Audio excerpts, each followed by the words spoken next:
In August 2020, on the order of Vladimir Putin, Navalny was poisoned with the Novichok chemical warfare agent. He survived, came back to Russia and was arrested at the airport. On January 18, 2021, the court unlawfully arrested Alexei Navalny and sent him to Matroskaya Tishina prison. For many years, Navalny has been fighting for our rights. Now it's time for us to fight for him. Central streets of your cities. Take to the streets, don't stand aside. Hi, it's Navalny. We came up with this investigation when I was in intensive care, but we immediately agreed that we would release it when I returned home to Russia, to Moscow, because we do not want the main character of this film to think that we are afraid of him and that I will tell about his worst secret while abroad.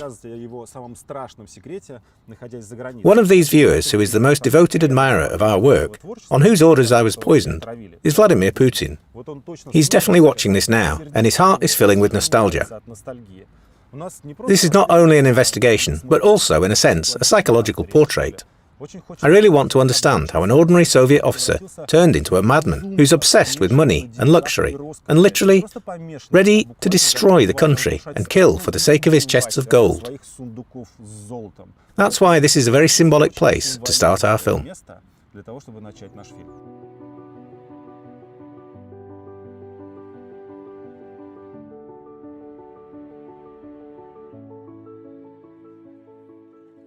I'm in Dresden, and this inconspicuous panel building is where the first corruption schemes were drawn up by those who would later arrange the biggest robbery in the history of Russia.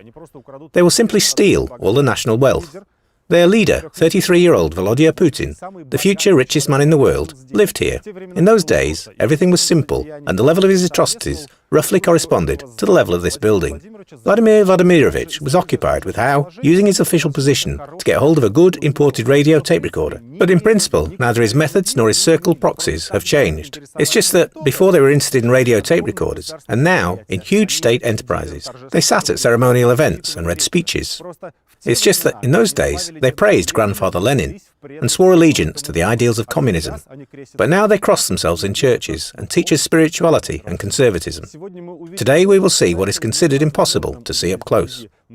We will go where no one is allowed. We will pay Putin a visit and see with our own eyes that this man, in his craving for luxury and wealth, has gone completely mad. We will find out how and with whose money this luxury is financed, and how, over the past 15 years, the biggest bribe in history is being given, and the most expensive palace in the world is being built.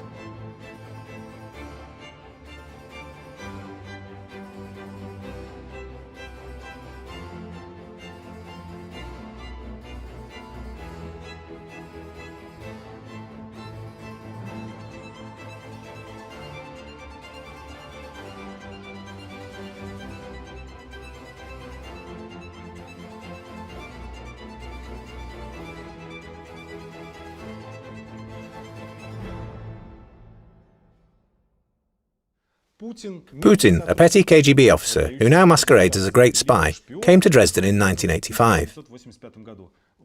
He wants us to think of him as a cool infiltrator. But in fact, he was an ordinary employee, not even of a secret residency, but of the official representative office of the KGB in East Germany, a friend of the Soviet Union. Today's court propagandists love to romanticize that period of Putin's life, claiming that he infiltrated the enemy's lair. In fact, this building was a warm place where a bunch of idlers, like Putin, sat at party meetings and awarded each other mementos, just like they do now. November 21st, 1987, Putin suited up, believe it or not, at the Brothers in Arms ball. The event is dedicated to the friendship between the KGB and Stasi, the Great October Revolution and the inevitable victory of socialism throughout the world. On this day, Putin was presented with an award, a golden badge, as a symbol of friendship between Germany and the Soviet Union. Friendship with the Soviet Union became a need at the heart of every citizen of the GDR. Now this treasure can be purchased on the internet for €3. Throughout the evening, Putin and his colleagues read long speeches, drank Soviet cognac, watched slides, and trembled with pride and loyalty to the ideas of Marxism-Leninism. In less than 2 years, not a trace of all this will remain. The Berlin Wall will be destroyed. East Germany, along with the Stasi and KGB offices, will cease to exist. The system, built on lies and repression, collapsed, but left behind one very important legacy, its archives. Alas, despite his dreams and expectations, Putin failed to build a career or get rich in Dresden. But on the other hand, he met with people who would later become his main wallets.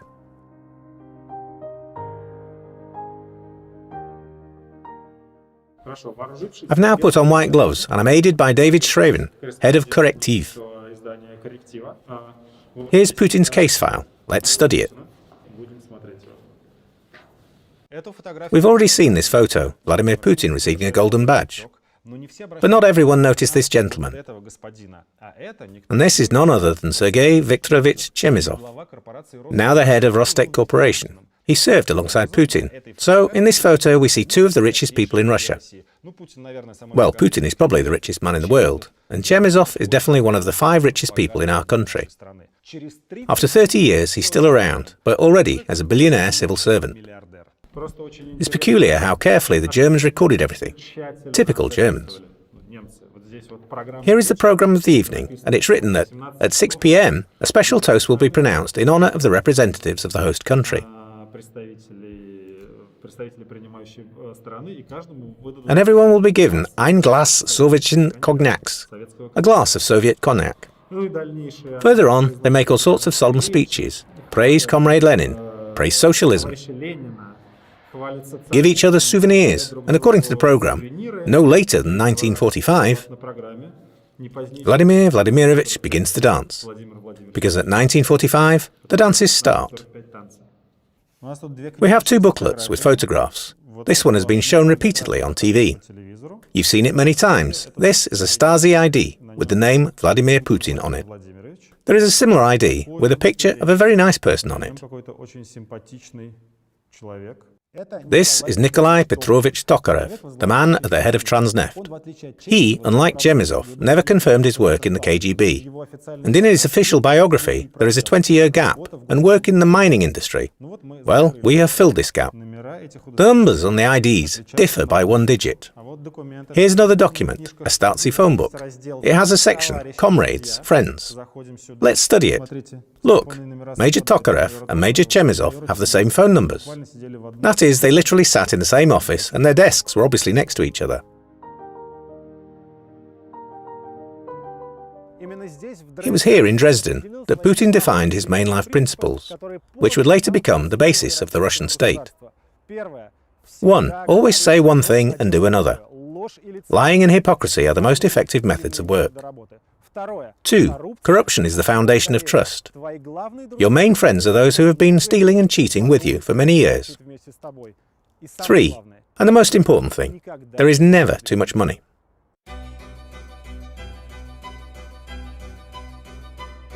St. Petersburg. Early 90s, Leningrad. Think for yourselves how tough a spy Putin was in Dresden.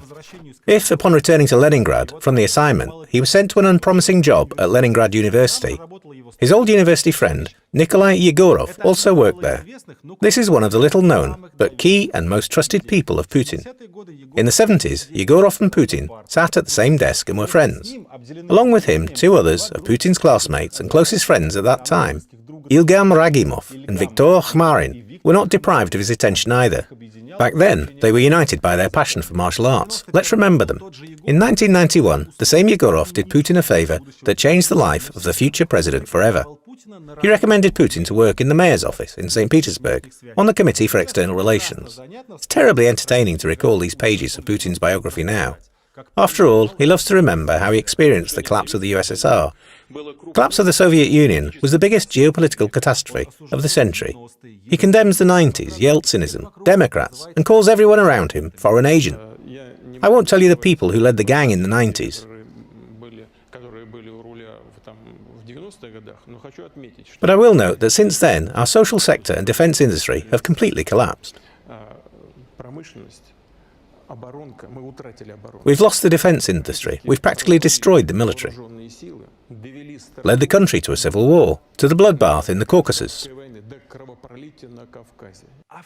And in those days, Putin took off like greased lightning to work for one of the main Democrats of those times, the radical critic of the USSR, Anatoly Sobchak. And so it happened. A man who has dreamed of money all his life has finally got a grasp of this money. He found himself in a position where there is something to steal, where bribes are given. And here, our Vladimir Vladimirovich really showed himself. The most famous and well-researched topic are the export licenses. Putin was engaged in issuing such licenses to companies that were allowed to sell oil products, timber, aluminium, copper, cotton, any raw materials abroad in exchange for food. Literally, oil in exchange for sugar and potatoes, timber in exchange for baby food. Anatoly Alexandrovich has just told me that 2,500 tons of sugar have just been purchased in Ukraine and prepared for shipment to St. Petersburg. So, are we coming through now? Well, let's not cross the bridge till we come to it. Putin personally distributed licenses, and as it turned out later, he gave them to shell companies, including those associated with himself and his friends. The scheme was elementary. The raw materials went abroad. The bogus companies received money for it, and the products never arrived. This is our motherland, the most valuable thing we have. One of the main places of income for Putin was the seaport. This place is legendary. It's one of the symbols of the bandit, Petersburg. In the early 90s, this strategic facility turned into a criminalized territory, where people got shot, were killed, and were constantly dividing something.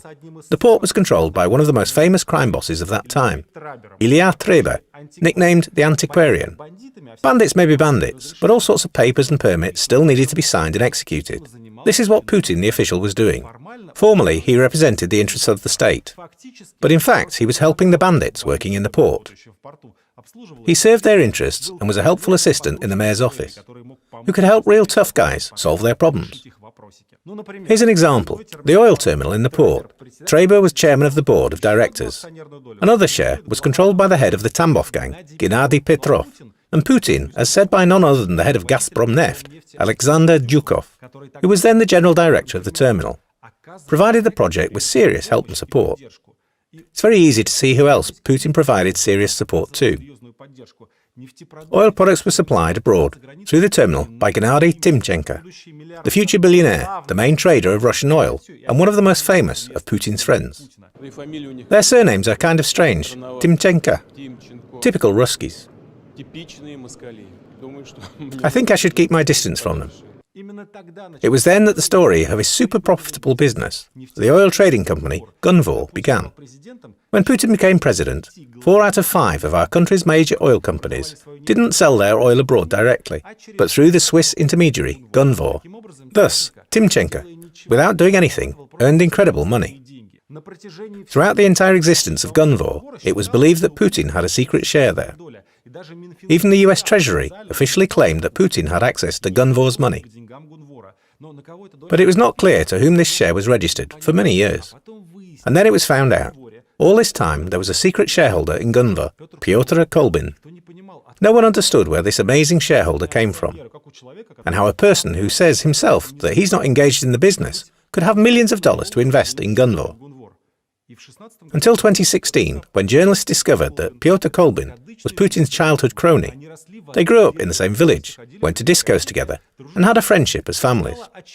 And it became obvious that Kolbin was the holder of Putin's share all this time. You're probably thinking now, wait, does that mean that Putin was directly paid bribes in envelopes? Yes, one of the participants of the Petersburg crime scene in the 90s, Maxim Fraidzon, told in an interview how the scheme of interaction with the mayor's office worked. If it was necessary to formalize something, they needed to come to the Foreign Relations Committee, listen to a ceremonial speech about the importance of economic partnership, and then Putin simply wrote on a piece of paper the required amount of the kickback, a small one, $10,000 or $20,000, and added that the money needed to be registered with, that is brought to, his assistant, Alex Miller. Now, Alex Miller needs no introduction. For almost 20 years, he's been heading our national treasure, Gazprom. He's clearly better at registering bribes than running a state-owned company. In 2008, Miller boasted that in 7 to 8 years, Gazprom would become the most valuable company in the world, with a capitalization of $1 trillion. At that moment, Gazprom was worth $360 billion. 12 years have passed, and the capitalization of Gazprom is about $70 billion. That is, it didn't grow, but decreased by 5 times. A perfect example of how Putin's team worked. I'm not ashamed of my friends. And now, the most important thing. The story of Putin the official cannot be told without the story of Russia Bank. Putin as we know him wouldn't exist without it. This bank was created by the Leningrad Regional Committee of the CPSU. But in 1991, when both the CPSU and the regional committees ceased to exist, the mayor of St. Petersburg, Sobchak, ordered to reorganize this bank, to put the assets in order and create a normal commercial structure on their basis that would help the economy of poverty-stricken St. Petersburg. And he instructed this to Putin. Putin succeeded. But most shareholders of the new bank were his, Putin's, friends. First of all, of course, Yuri Kovalchuk, and he became and still is the main shareholder and manager. In the early 90s, Russia was just a small bank, controlled by the mayor's office. And now it's a giant banking monster that serves the country's main corrupt officials and keeps Putin's personal money. I ordered the property management department to transfer my salary there. Everything that was illegally acquired, donated to, and stolen by Putin's gang is safe here. The bank has an imposing and symbolic name, Russia. Despite the fact that 3 decades have passed since Putin worked at the St. Petersburg City Hall, many of you were not even born then. You know very well all the participants in those legendary events. Look at the honour roll of just one committee that was led by Putin. It shows the whole team of bribe takers who once divided the money from the envelopes that Alex Miller took. Medvedev became Prime Minister and President. Miller was put in charge of Gazprom. Zubkov was also Prime Minister and is now at Gazprom. Sechin started as the secretary and porter of Putin's briefcase. Then he was a minister of Putin's government, and now he's the head of Rosneft. It's like an unofficial Forbes list. And here's Churov. He was assigned to falsify elections, so that unwanted candidates would not be elected and would not interfere with his stealing. Marina Entaltseva became the head of Putin's protocol. In the neighbouring offices sat Herman Gref, now head of Sberbank, Kudrin, head of the accounts chamber, Kozak, former minister, who is now in the presidential administration, and many others. For more than 30 years they have been officials and in power. They like to tell us how they are against the damn 90s. They are the personification of all the worst that happened in the 90s.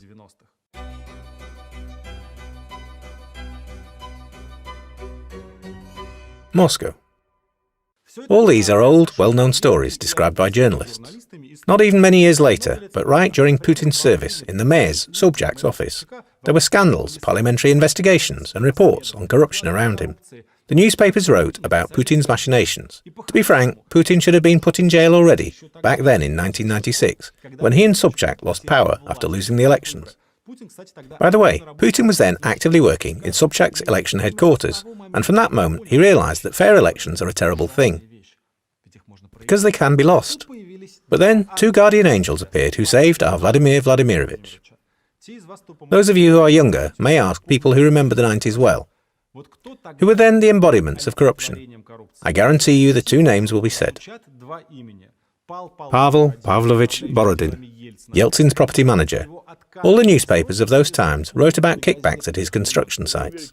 In the USA and Switzerland, where they operated trillions of dollars. There must be at least the same number of thieves, probably many more. But nobody writes about them. And Anatoly Borisovich Chubais, he needs no introduction. It's these 2 wonderful people that we must thank for the fact that Putin has settled in the Kremlin since 1996. First, in the Presidential Property Management Department under Borodin. As you know, the Presidential Property Management Department deals with the logistical and financial services of all central authorities. I will be in charge of contractual and legal activities, since I'm a lawyer by training. And then, I quote, Anatoly Chubais offered a strong candidate with whom he worked in St. Petersburg for a job in the presidential administration. So Putin became the head of the control department of the Yeltsin administration. What irony! The main corrupt officials of those times pondered who should be appointed to the position of the inspector in the administration. Who will check, but diligently ignore corruption? And they chose Putin. This is my profession, and I find it interesting. Putin was given a state dacha in Arkhangelskoye and an official car, but actually very little is known about his lifestyle. We found a good witness of those times, though, a direct participant in all those events. It's the ex-wife of Putin, Lyudmila. In the mid-1990s, Lyudmila Putina, during her trip to Hamburg, met a German woman, Irene, and the 2 became pen friends. For several years they sent each other handwritten letters, in which Lyudmila told in detail about her life. Here are these letters from 1996-97, 98. Then they stopped communicating. Lyudmila's former friend even wrote a book about this, called Spicy Friendship. It was published in Russian in 2002, but unfortunately, it quickly disappeared from the shelves. It contains excellent photographs of Putin's already very recognizable daughters, or these women, as he himself calls them. You mentioned one woman, then another one. We have carefully studied every word, both in the book and in the letters themselves. They mostly contain completely uninteresting stories about personal things, about the weather, children and horoscopes. But there is still something important there. Firstly, where these letters were sent from. At the top of the page you can see a phone number. Lyudmila Putina sent them either from home or from the office, as she herself writes. And this office was the St. Petersburg seaport, the very one that, thanks to the help of Putin the official, became the property of the crime boss, Ilya Traba. What was the official's wife doing there? Or here, an office called Interkommerz Varnik. This is Matthias Varnik, a banker and former Stasi employee who worked with Putin back in Germany and then moved to St. Petersburg to head the Dresdner bank. Lyudmila's German friend was very surprised at how close Putin and Varnik were. Varnik paid for the treatment of Lyudmila Putina abroad, took upon himself the costs and organisation of the Putin family vacations. Hotels were booked in his name. This is called a bribe in specie. Putin works in the presidential administration, and a German banker and former intelligence officer pays for his family's expenses. It seems to me that this is exactly what should be called, by Putin's favourite term, foreign agent. It wasn't us who came up with the term foreign agent. Such a law has existed in the USA since the 30s. I think it was adopted in 1938 or 1939, and it works perfectly. Varnik's expenses on the Putin family were more than reimbursed. Today this person is the managing director of Nord Stream, as well as a member of the boards of directors of Rosneft, Transneft, Bank of Russia, Rusal, a member of the supervisory board of VTB, and the administrative council of Swiss Gazprom. In addition to the vacations to which we will return, the absolute obsession of the Putin family with real estate is immediately evident. By that time they had already received one service apartment in St. Petersburg. But with the move to Moscow, all that worried the Putins was whether they would get a new apartment from the city and have the old one taken away. Lyudmila says, with annoyance, that their friends, the Chimezovs, have already received a two-storey apartment and thoroughly describes every square metre of it.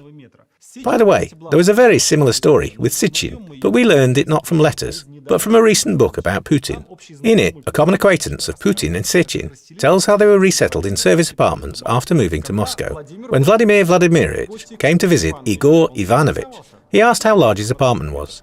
Sitchin's apartment was 317 square metres. Putin's was 286 square metres. Sitchin told his friend that Putin only said, "Congratulations," but the feeling was as if he wanted to shoot him with a well-aimed shot in the head. For several weeks after that, they didn't talk. From Lyudmila's letters, we learn a lot about Putin's life, already at the end of those wild 90s. Who they communicated with, where they went. Lyudmila describes in detail each vacation. In 1996, they spent 6 weeks in Davos, together with the Shamalov family, with whom they will become related in 15 years. Several times a year, the family of the officials travels to France, in the summer to have a rest by the sea, and in the winter to ski. And here is my favourite piece. Lyudmila Putina exposes a typical Putin lie. She describes how, in the summer of 1998, we went on vacation to Cannes for 6 weeks. But on July the 22nd, Putin had to abruptly interrupt his vacation and return to Moscow. He was appointed director of the FSB. We chose Vladimir Vladimirovich Putin for a reason. He's a professional with experience in the entire range of tasks the FSB faces. This episode is also described in the only official biography of Putin. Only according to their version, the vacation was not in Cannes, but on the Baltic Sea. And it wasn't the entire Putin family there, but only Lyudmila. We get surprised at the current degradation of special services and rampant corruption. But why should we be surprised if, already in '98, an official, whose family has been living for a month and a half in a hotel on the French Riviera, was appointed head of the main special service? With what money? It's clear that this money was dirty. It's clear that thieves like him made him the director of the FSB, so that he could solve their problems. Look at these shots. Tanned Putin, having flown in from France, sits next to Kiriyenko on the day of his appointment, rejoicing at his return to his home. For me, returning to work at the security apparatus is like returning to my home. After becoming the head of the FSB, Putin did exactly what he was supposed to do. Helped corrupt officials evade responsibility. The then Prosecutor General, Skuratov, was gunning for the Yeltsin family, accusing them of theft and bribes. To neutralize Skuratov, the FSB organized a whole operation, the result of which was shown on federal television. The famous tape with a man similar to the Prosecutor General. You will now see a man very similar to the Prosecutor General of the Russian Federation, in the company of some call girls. We must warn you that this shouldn't be watched by people under the age of 18. After the publication, Putin also spoke personally and said that this was not a person who looked like Skuratov, but Skuratov himself, and he must resign. My views are well known. They are the same as those of the President.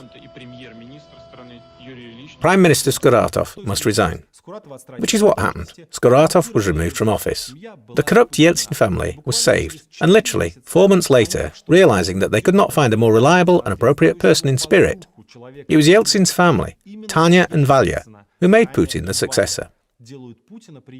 First the Prime Minister, and then the President of Russia.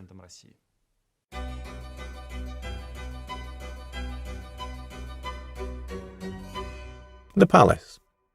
As soon as Putin established himself in power, that is, after he subjugated television and courts, and established a system of electoral fraud, the largest operation to seize and milk Russia began, and continues to this day. Every friend of Putin gets a piece. One sits on the streams of Gazprom. The second begins to milk Rosneft. The third takes over the largest construction projects. A gang of bribe takers and crooks from the St. Petersburg mayor's office seized all the key posts and declared themselves brilliant managers and saviors of Russia. But despite the fact that our heroes got suited up and surrounded themselves with hundreds of guards, the key principle on which everything has been held since the wild 90s in St. Petersburg stayed the same. You want to steal from the budget and milk state property? Share with Putin. All right, I agree. It's a deal. And if before, Putin wrote relatively small amounts in dollars on a piece of paper and Alex Miller collected them for him, then this time they wrote a word on the piece of paper, and that word was palace. It's the world's largest construction project, the most secret and guarded facility in Russia, without exaggeration. This is not a country house, not a dacha, not a residence. This is a whole city, or rather a kingdom. It has impregnable fences, its own port, its own guards, a church, its own access control, a no-fly zone, and even its own border checkpoint. It's an actual separate state within Russia. And in this state, there is a single and irreplaceable king, Putin. Wait, you'll say, we heard about this palace. We know that it was once built for Putin. But then, when the whole story was revealed, the construction was frozen, and some businessman bought the palace, right? You're telling us some old story. You're wrong. This story is unknown to anyone. Firstly, you cannot imagine the true size of this palace.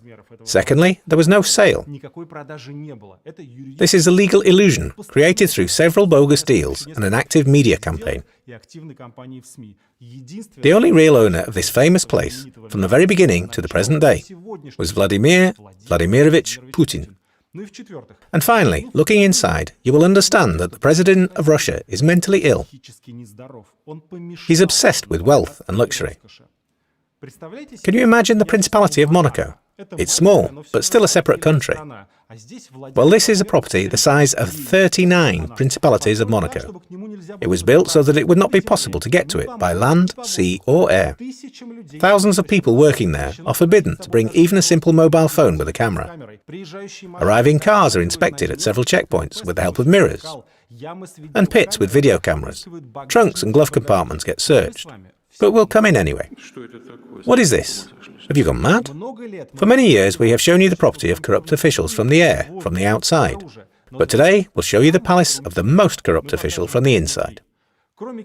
In addition to a tour of the royal chambers, I'm sure you're looking forward to it, you'll find out that the real Putin's palace is not just this house, but another 7,800 hectares of land, almost 300 hectares of vineyards in 4 different places.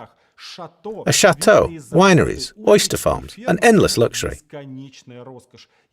I will tell you where this palace came from, whose money it was built on, and whose money it continues to be constructed on right now. Let's go.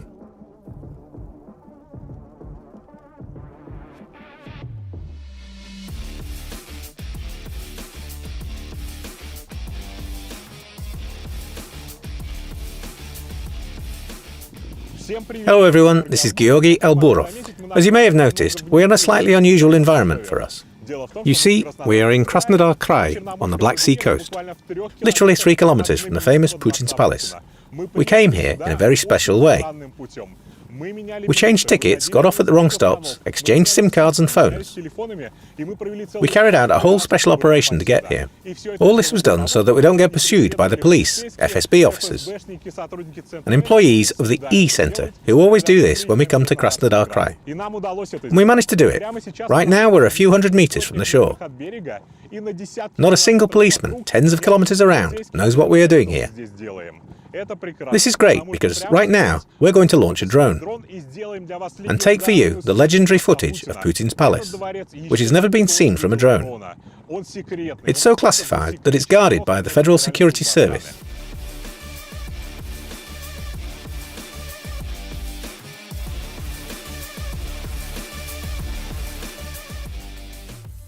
Everyone said that it was impossible to film it.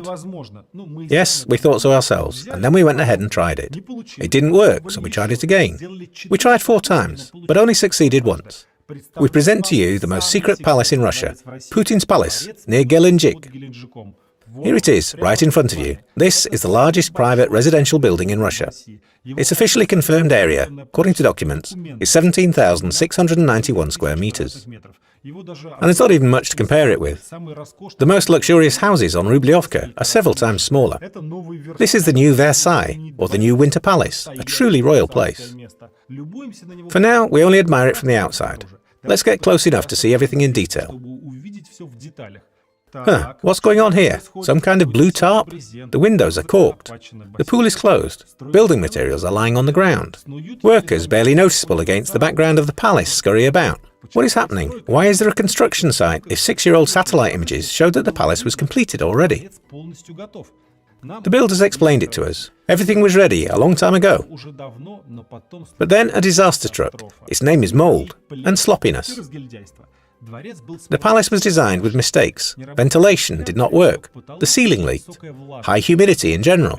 They decided to redo everything. Absolutely everything.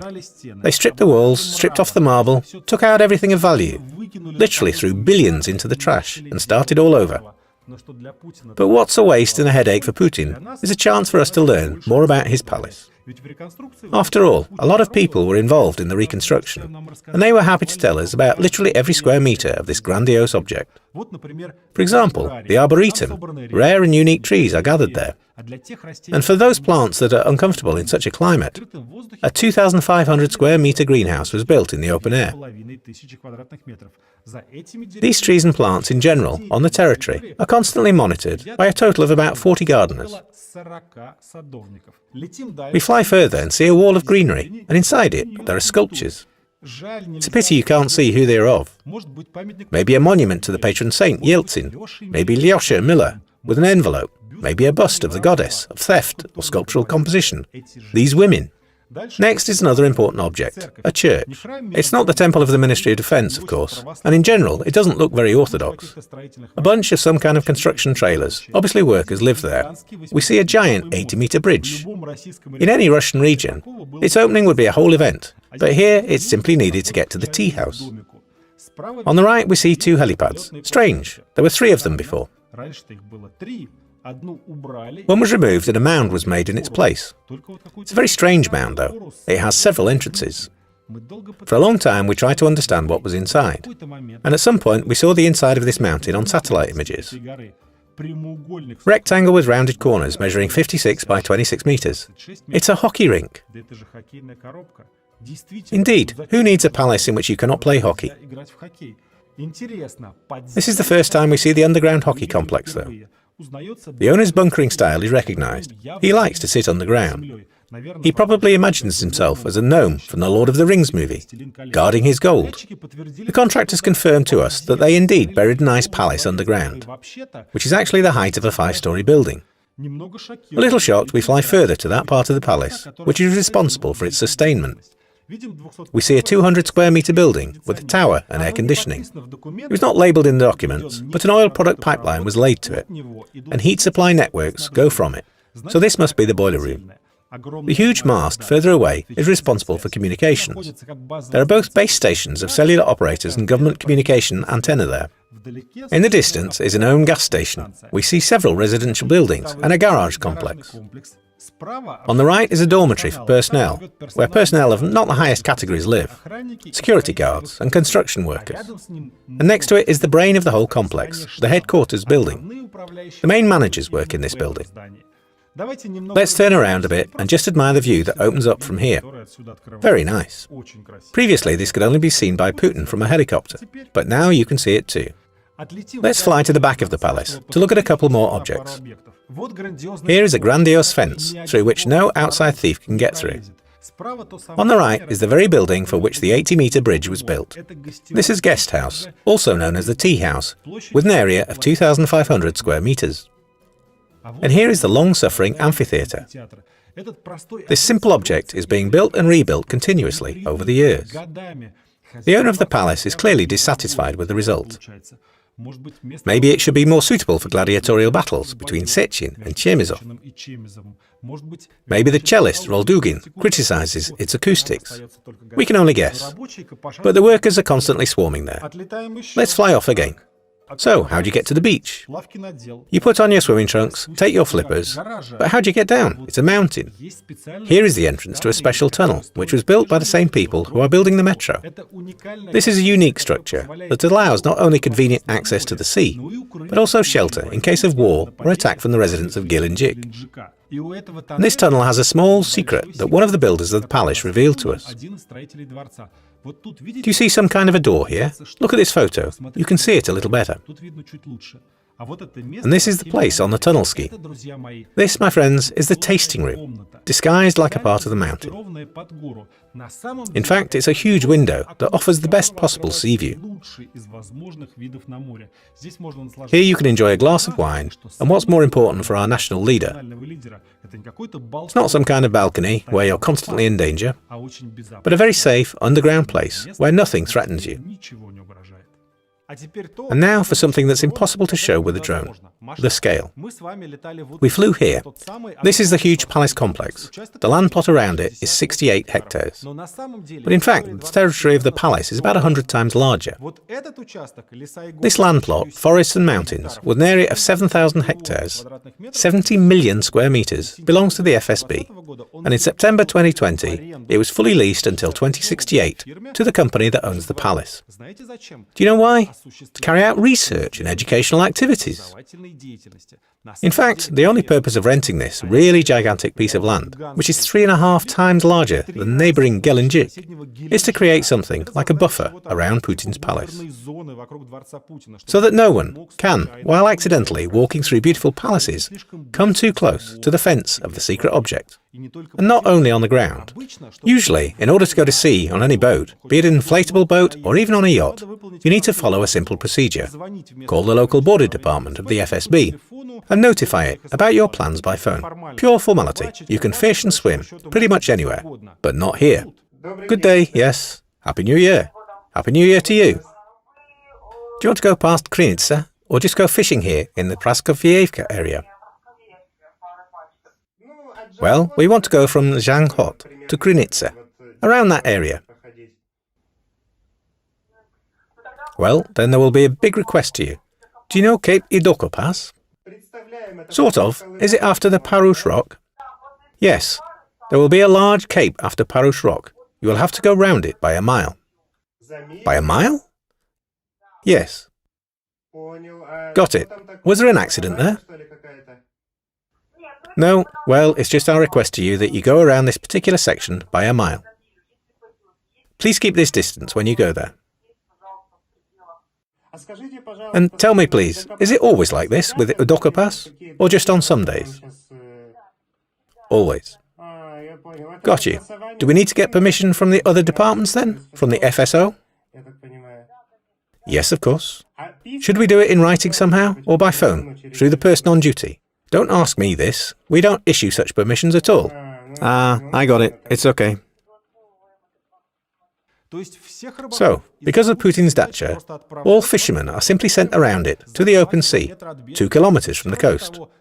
And all this is so that no one accidentally sees up close what is built there on this Idokopas Cape. And you can't get close to the dacha from the air either. Above it is the official no-fly zone, URP 116, just like over nuclear power plants or secret military facilities. The order of the Ministry of Transport includes the address and telephone number of those responsible for this zone. Let's Google the address. It's either the Shustrik online store responsible for the no-fly zone above Putin's palace or the Board of Directorate of the FSB for Krasnodar Krai. Why would the FSB establish a no-fly zone over a private palace? There can be only one answer. This is the palace of the very person for whose safety the FSB is responsible. It's very important for me. I already said that I can't work without it. How could this have been built in secret from the whole country? Any normal person is shouting now. Underground hockey stadiums? Tunnels inside the mountain? This is colossal work, and no less colossal money.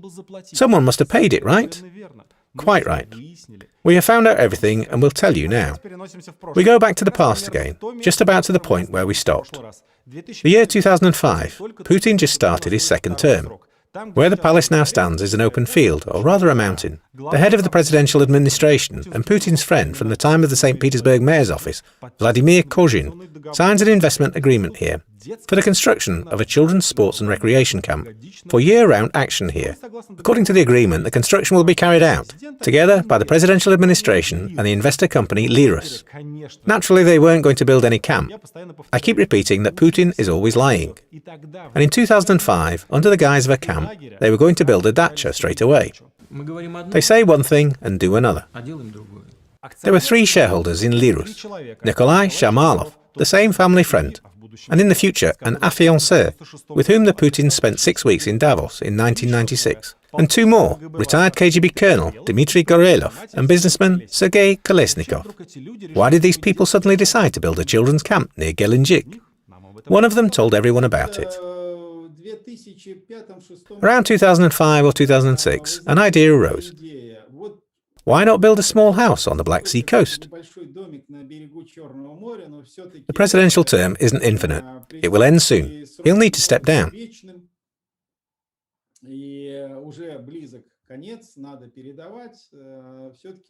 And he wanted to have something left after retirement. Everything was discussed with Shamalov and Kozhin, head of the Department for Presidential Affairs. Kozhin showed him the land plot, the agreement on its allocation. And then this small house started turning into some sort of huge palace.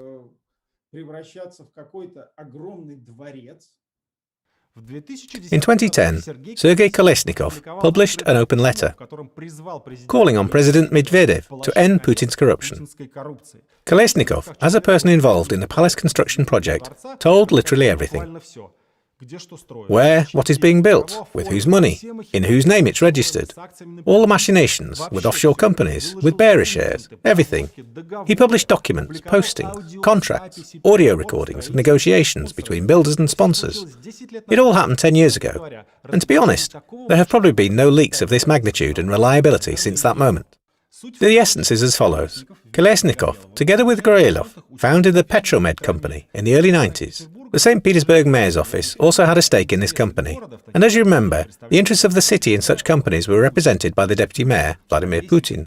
So Putin, Kolesnikov and Gorelov had known each other for many years. At the beginning of 2000, Nikolai Shamalov came to Petromed with a personal offer from newly elected President Putin, who was looking to earn some money. The proposal, like everything that Putin comes up with, was openly corrupt. And it's especially funny, given the fact that, after becoming president, Putin publicly announced that he was starting a fight against the oligarchs.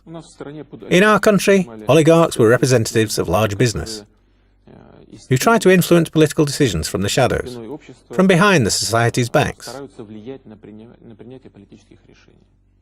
This group of people must cease to exist. This was a struggle of life and death. See for yourselves. They agreed that oligarchs, such as Abramovich and Mordashov, would donate money to Petromed, and Petromed would spend it on medicine, modernizing hospitals, purchasing equipment, and so on. But part of the agreement was that 35% of the donated amount will go to a special offshore company with bearer shares. That is, the owner's surname is not indicated anywhere. The company will belong to whoever brings the document. He offered these oligarchs to participate in some sort of charity programs.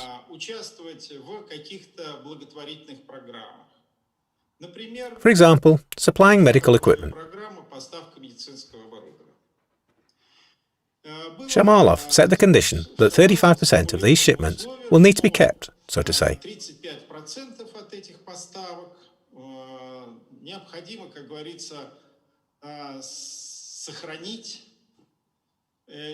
And then, this is very important, when we were making this decision, at the very beginning, there were no talks at all about this palace, any sort of cash, and so on. This money was to be spent on investment projects.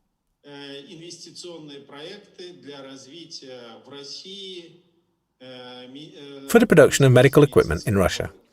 Shamalov, Gorelov and Kolesnikov themselves got 2% of the offshore shares, and 94% of the shares were given to Putin, or Mikhail Ivanovich, as the project participants called him, for conspiracy purposes. What's the origin of this whole Mikhail Ivanovich thing? What does it mean? It was so that we could talk in company and not say his surname, since it attracts attention. If people stand nearby and hear you say Putin, they will immediately cock their ears and listen for your every word.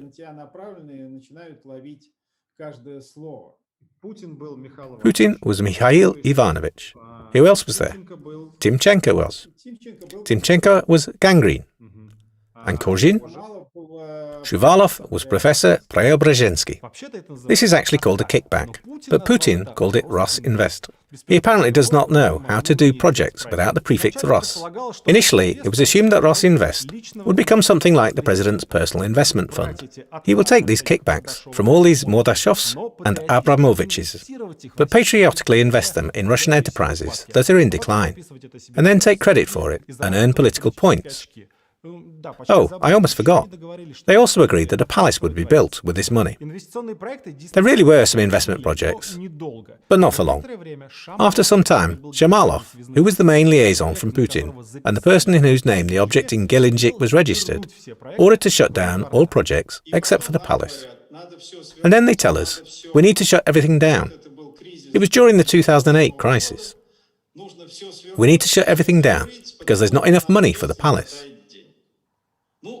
Well, I said that I won't be a constructor of the palace. All Rosinvest's money was to be sent to the construction site of the Century in Gelendzhik. Kolesnikov, who had no plans to devote his life and business to Putin's palace, writes that very letter and tells the details of what happened.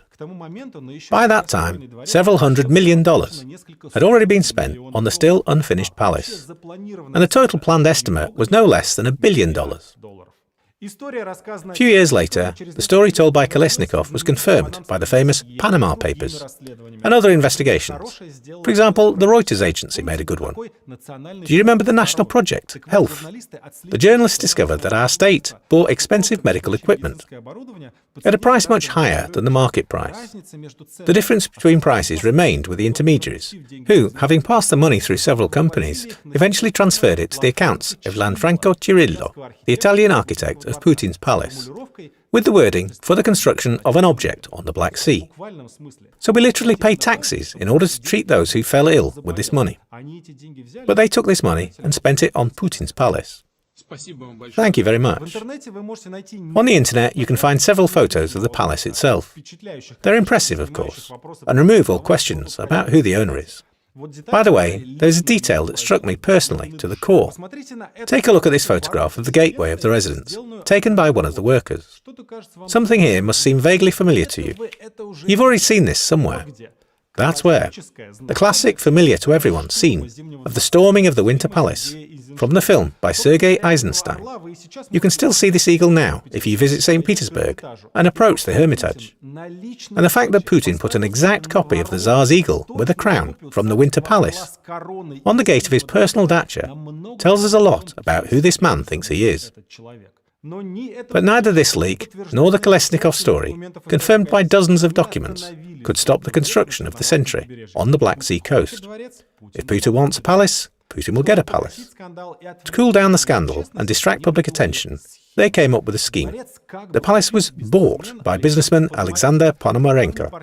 He's a long-time partner of Putin's judo friends, the Rotenbergs. He deals with real estate and co-owns Sheremetyevo Airport with them. Ponomarenko gave several interviews where he said, "Yes, I bought it for myself. I will build a hotel here." And he even confirmed to reporters that he bought the palace from Shamalov for about $350 million. He also mentioned that he registered the purchase to his Cypriot offshore company. We opened the financial statements of this offshore company to verify. We find the required year, 2011, and see that there was, indeed, a purchase. But the palace was not bought for $350 million, but for $350,000, or 10 million rubles at that rate.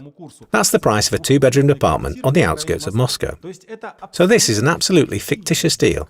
They did not even bother to transfer real money. They simply appointed a special rich man who will be considered the owner of the palace near Gelendzhik.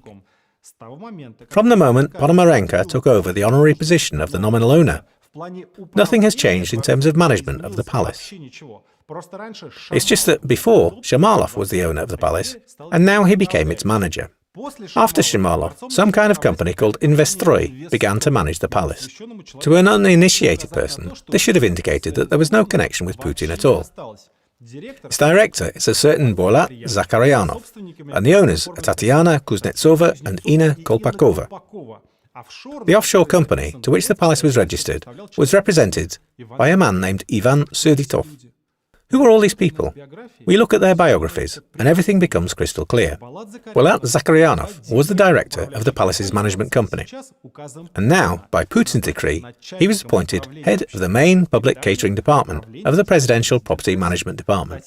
Tatiana Kuznetsova is the wife of Oleg Kuznetsov, then the current chief of Military Unit 1473 of the Federal Security Service, which participated in the construction of the palace as a customer developer. Now this military unit has been renamed into a more understandable Department for the Operation of Property of the State Security Bodies. Ina Kolpakova is the wife of Alexander Kolpakov, then the head of the V Department of the Russian President's Security Service. The tasks of this unit include the construction and management of the residences of the head of state. Now, Alexander Kolpakov is the chief executive officer of the President of the Russian Federation, Vladimir Vladimirovich Putin. Ivan Serditov is a young lawyer who at that time worked for Yegorov, Puginsky, Afanasyev. Yegorov? Do you remember him? This is the same Nikolai Yegorov, Putin's classmate, who later got him a place at the mayor's office under Sobchak. Now, Serditov is the head of the legal department of the Presidential Property Management Department. And a little bonus, just so you understand how beneficial it is to keep Putin's secrets. Here, on the embankment in Gelendzhik in 2015, 4 1,000-square-metre houses were built side by side. One was received by the manager, Tatiana Kuznetsova, the second by Kolpakov's father-in-law, the third by the architect of the palace, Lanfranco Cirillo, and the fourth and largest belongs to the son of Bolat Zakharyanov. So, no matter how much we get told that this object belongs to a certain businessman, this is a blatant lie. Houses of businessmen don't have no-fly zones over them. They are not built by FSO officers and not guarded by FSB officers. The sea is not closed in front of the houses of businessmen, even for fishing boats. No one can have the slightest doubt that this is Putin's palace. Let's move on to the interiors. This is certainly not just a building. It's a symbol of the 20 years of Putin's rule. How it looks, how it's hidden, who pays for it, and even the fact that it's been under construction for 15 years and they still cannot finish it. Just imagine, you have an unlimited amount of money, all the power and any resources. How do you use it? We know many different examples. The richest people in the world often donate their fortune to charity, or build a university, or a huge hospital that will be named after them. What dream is Putin realizing? What did he arrange all this for? 20 years in power, repressive laws, robbed poor people, complete destruction of politics, rewritten constitution, people in prison. We will now see the answer. For golden marble for sofas and couches in the Louis XIV style, for mosaics, frescoes, stained glass windows, a home theatre, and even an aqua discotheque. I promised you that we will visit Vladimir Putin, and we will do so, despite the fact that no one invited us there. One of the important contractors who worked on the arrangement of the palace will help us. He was so stunned and enraged by the luxury of the decoration and the insane prices of furniture that he sent us a detailed architectural plan of this object.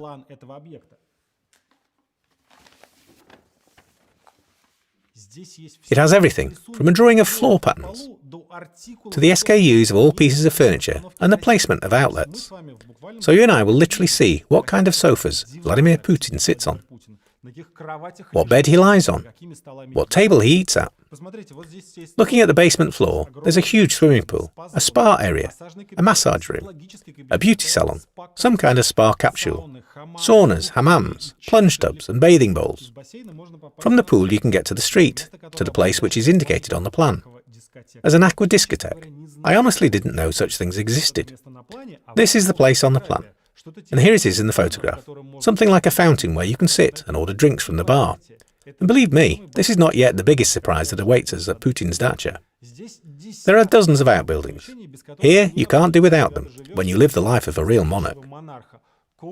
Rooms for staff, doctors and managers, cooks, dressing rooms for waiters, meat and fish workshop, vegetable workshop, bakery workshop, egg processing workshops. This one's good, an 18 square metre mud warehouse. Obviously, President Putin needs a lot of dirt for a comfortable life. Well, for more traditional things, there is a cocktail lounge from which you can enter, either the home cinema or the tasting room and wine cellar. Wonderful. On the ground floor, there is a gym with tatami mats. Nearby, there are a lot of interesting rooms, such as a reading room or a musical parlour. Do you think Putin learned to play the piano in vain? No. After a hard presidential day, having taken care of the people, he plans to come to the musical parlour and play something for the soul.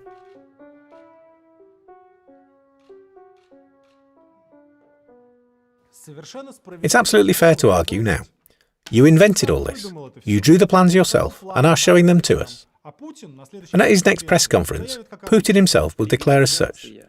This isn't an investigation, it's a legalization of the materials of American secret services. Therefore, before the tour, I must verify everything and prove to you the authenticity of the documents. I have already said that, in 2011, several pictures of the palace interiors, taken by workers, appeared on the internet. When the plans were sent to us, we took them ourselves and began to compare them with the existing photographs to make sure that they weren't fake. I already showed you the aqua discotheque. Here is a photo, here it is on the plan. But okay, it can be seen from the outside and redrawn. Let's look for something from the inside. Here is a photo. It's clearly from the dining room. Here you can clearly see tables, chairs and sideboards with monograms. We easily find this room on the plan. This is the small dining room. We look at the name of the furniture indicated in the plan. It says Citerio Atina. It's like all the rest of the palace furniture suppliers, a super exclusive Italian furniture house, selling individual goods strictly to order. It's impossible to Google such a set. So we wrote a letter to Citerio's factory and just asked them to send us a catalogue. And voila! The furniture set in the catalogue looks like this. Table, chairs, sideboards, everything is the same as in the photo. And just to be sure, here's a photo of a worker next to a nightstand. The pattern is visible on the floor. We're looking for the same one on our plans and find it in the bedroom. Let's see what kind of nightstand it is. Here's the company name, Pozzoli, and the item number. We order a catalogue from this factory, which is again super exclusive. They don't even have this furniture on their own website, and again find success. The nightstand indicated in the plans exactly matches the nightstand in the picture. Funny thing with this Italian furniture, we asked to send us photographs of 20 or 30 pieces of furniture that we found on the plans. And the representatives of the factory were at some point very surprised. They asked us if we'd ordered exactly the same set for the construction of a palace on the Black Sea. We said yes, we ordered it. And here's another Italian family furniture factory. There's also a lot of their items in Putin's palace. They casually posted photos of Putin's palace interiors on their website, as well as a video that says that their clients deserve the most extraordinary interiors. And then, apparently, shows these clients. These factories really make super exclusive furniture in such small quantities that they remember all of their customers for decades. The prices are corresponding. Here are a couple of real pieces of furniture from Putin's interiors. Such a leather sofa costs 2 million rubles. This dressing table is also worth 2 million. The sofas that stand in the corridors apparently for guests are cheaper. For example, this one is 1.5 million. There's also this cool table with a built-in bar, worth 4 million corrupt rubles. Anyway, after making sure that our architect's plans are absolutely accurate and reliable, we ordered a 3D visualization and recreated all the interiors. Wherever there are photos, the reconstruction is 100% true to the original. And where there are none, minor details may differ, such as the colour scheme or the pattern on the wallpaper. We go into the palace from the main entrance. Vladimir Putin fancies himself as the Russian emperor and behaves accordingly. An Italian architect built him a palace in the Italian style, a classic palazzo. The courtyard with a fountain in the centre is surrounded by galleries, as if we are not near Gelendzhik, but in Bologna or Florence. From the courtyard we go into the Athenaeum. That's the name of this room. Here we will see how similar our reconstruction is to the original. Photos of this room are available on the internet so we can compare. Look, the columns, stucco mouldings, chandeliers and frescoes completely match 100%. And here are the golden eagles. There are never too many of them. Vladimir Putin, reading Komsomolskaya Pravda in this room, must remember that he is the master of Russia. And here's where one of the most famous photographs from inside the palace was taken. A carefree worker lay down on the sofa, on which the most august body would later lie. He should be careful. This sofa is more expensive than his apartment. We leave the Athenaeum. We still have many places to visit. The doors on the right swing open and we find ourselves in a chic marble foyer with a bar. These are usually found in front of a theatre or concert hall. And our guess is right. Rich people love to have small movie theatres in their homes.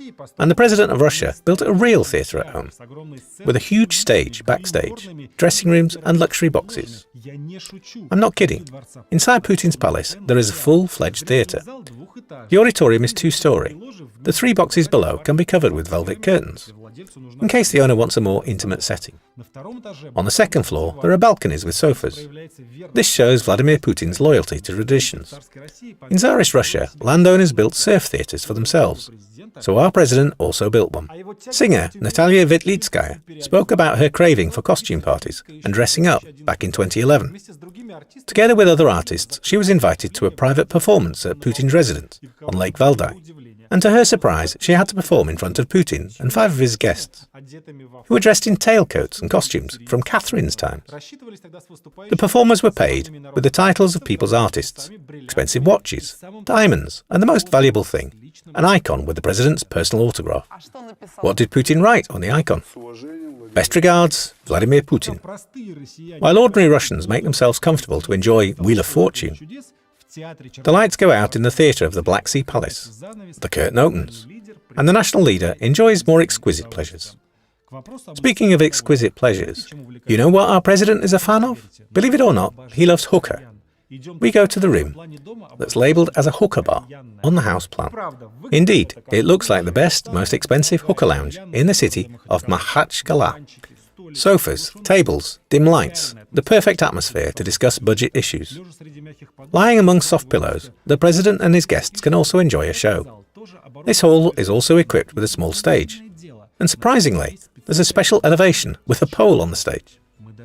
We just can't imagine why a pole is needed on the stage.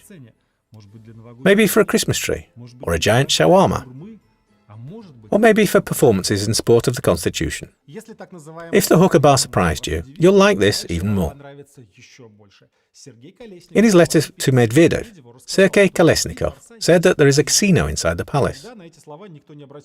Because no one paid attention to these words back then, it was impossible to imagine that the president of Russia would build a casino in his personal house.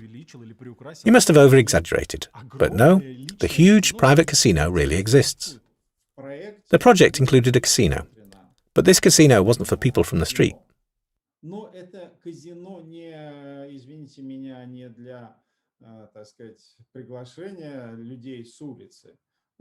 It was just for passing time. We enter the personal casino of Vladimir Putin. They're prohibited throughout the rest of the country, but everything is possible here. 2 card tables, and of course roulette. I wonder what they play for. They're definitely not interested in simply betting money. They most likely play for state companies. So don't be surprised that all the country's national treasures belong to Putin's friends. He probably just lost them. From the casino, through the billiard room, we get to the game room. The first thing that impresses us is that our president is no stranger to simple entertainment. He loves to dance. A dance machine with a huge screen is installed here. The rest of the room is filled with slot machines. A personal Black Sea Las Vegas for a true patriot. This room is called Hall of Entertaining Games. Here, one-armed bandits stand next to gilded chairs, worth 700,000 rubles each. And here is probably the most favourite room of the President of Russia. The place where Putin outplays everyone. There are no globes and maps of military operations here, but there are toy racing cars. For his little electric friends, there's a special room the size of a one-room apartment. Here, on a special track, the main geopolitical strategist of our time performs amazing tricks, overtakes his rivals at turns, and invariably becomes the winner of the big races. A little embarrassed, we go to the second floor, to the inner sanctum, the bedroom of the Supreme Commander-in-Chief and President of Russia, Vladimir Vladimirovich Putin. Although the word suite is more appropriate, everything here follows the best aristocratic rules. You don't just open the door and see the bed. First comes the first living room, with sofas and armchairs, apparently for resting, before resting. And only from here you can get into the boudoir. So we tiptoe inside.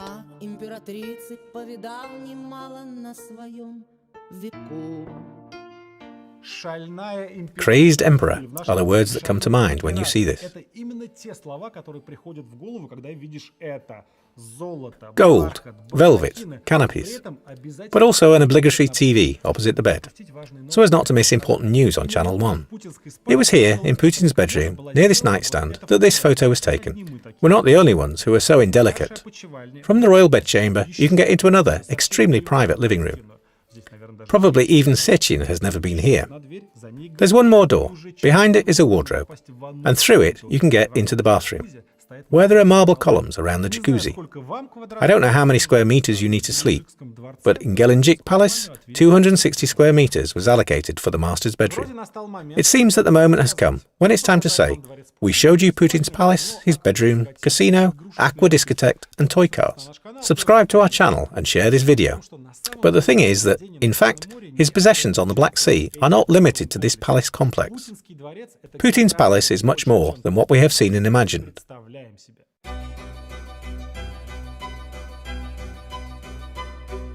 Vineyards. Here, in the village of Divnomorskaya, there are 186 hectares of land. We see only 23 that are used for vineyards, but they're so beautiful. The company Lazornaya Yagoda received them in 2010, and another 150 hectares around them, leased by it.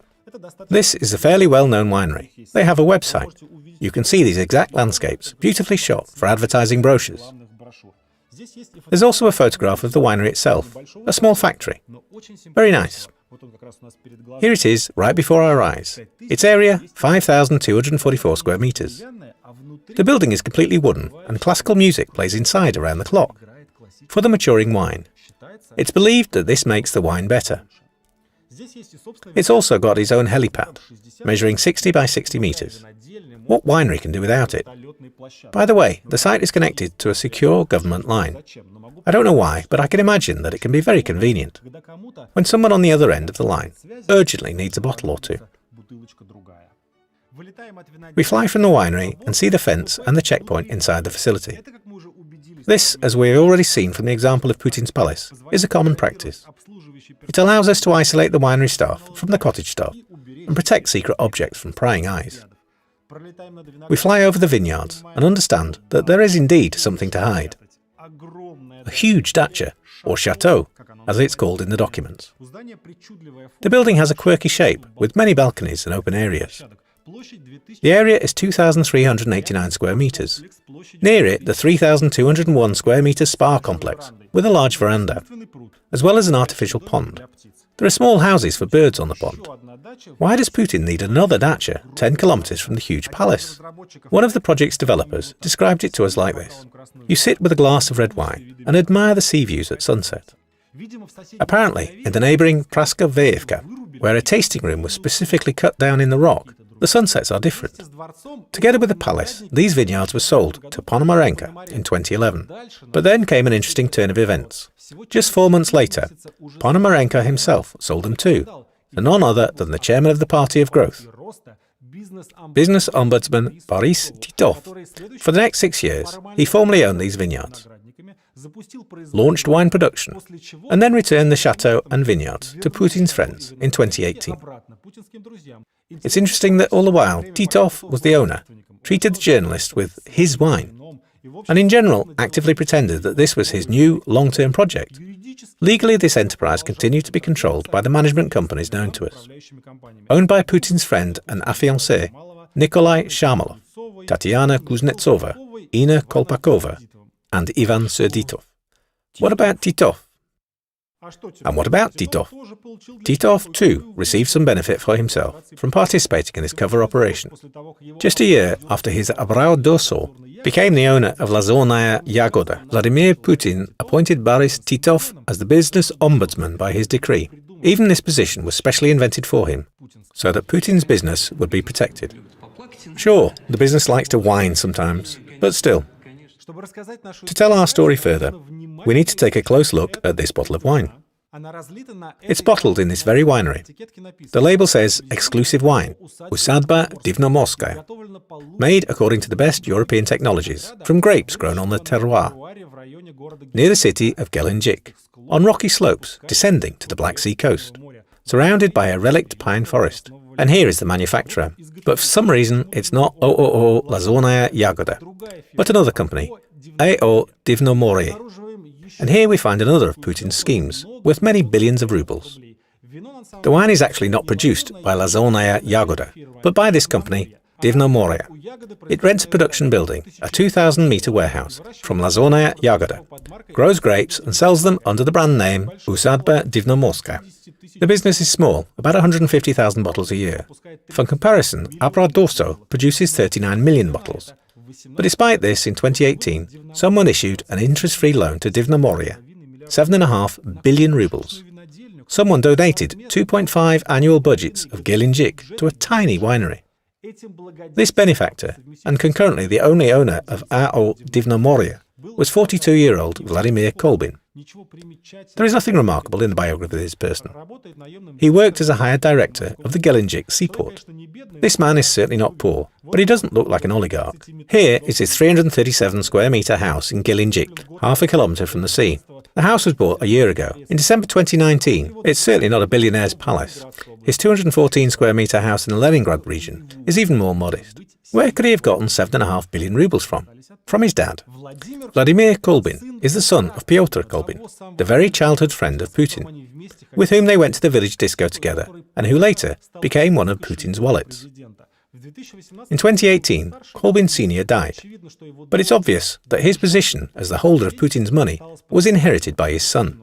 And one more interesting detail, Usadba Divnomorskaya, a wine from this absolutely unknown small winery, in the complete absence of any serious advertising, has a very special status. I think hardly any of you have tried and seen it. This is because you, dear spectators, do not go to receptions in the Kremlin. We found some photos of the menu from the last Kremlin receptions. Victory Day 2019, Kamchatka crab salad, scallop and Usadba Divnomorskaya, Chardonnay are served. Or National Unity Day.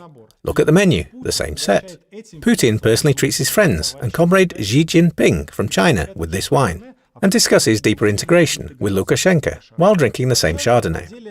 At first, winemaking was just a status thing for Putin, a chic hobby that emphasizes his status.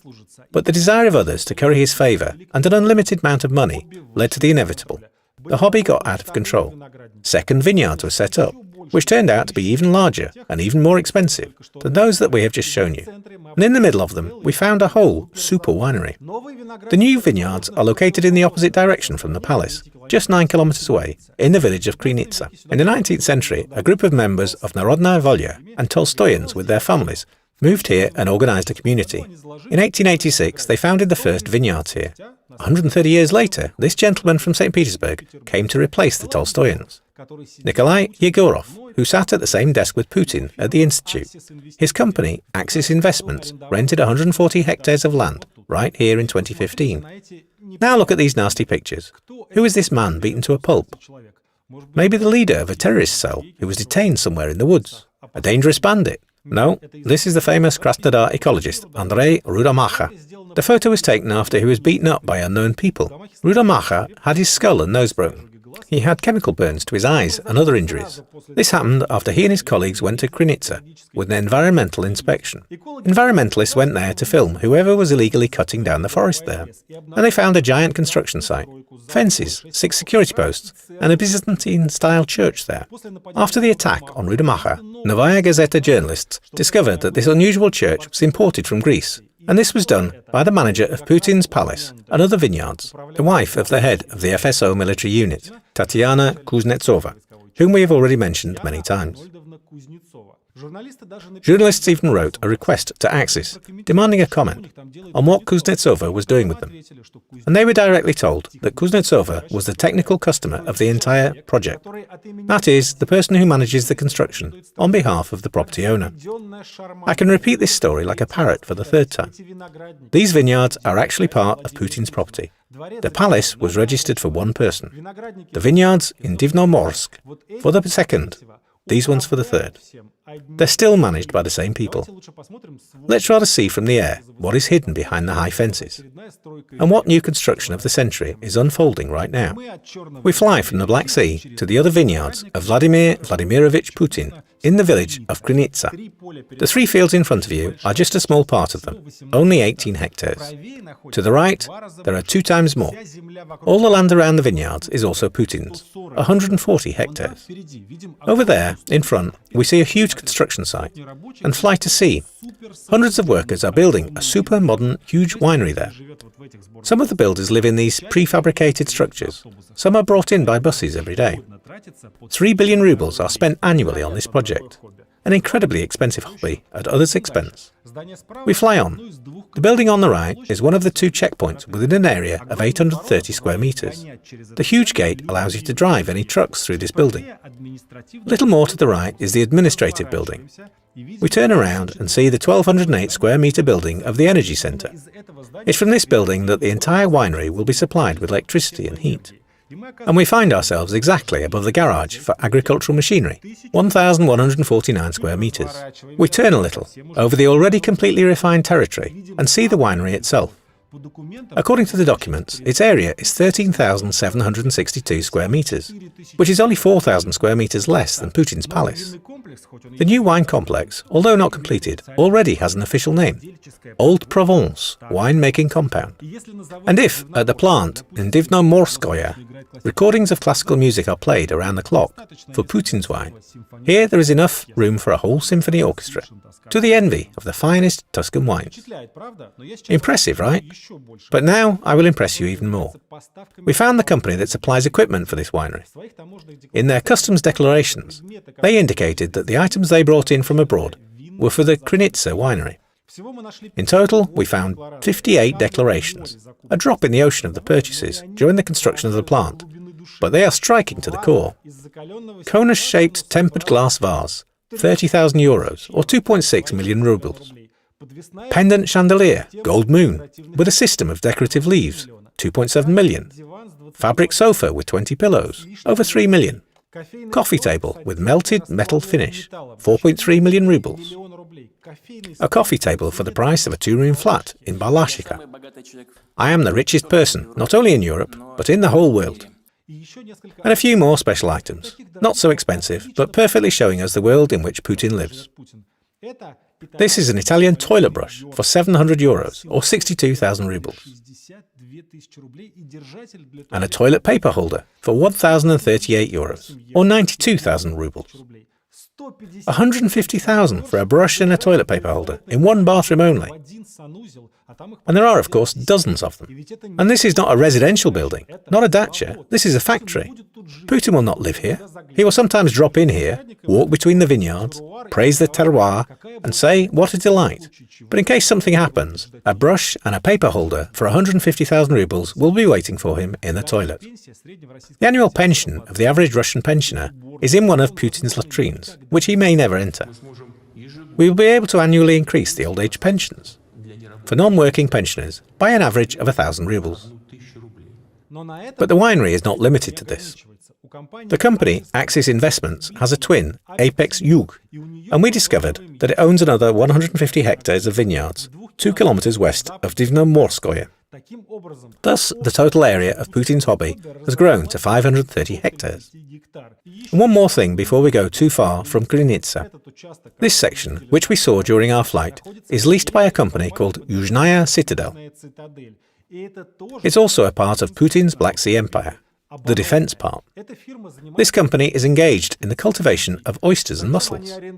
We do not understand why they rent this small plot in Krynytsa with household buildings, but we do understand why they are renting this huge offshore plot, and this one, and this one. The water area was transferred to the company, under the obligation to breed oysters and mussels there, but not a single mollusk, judging by their annual report, went on sale.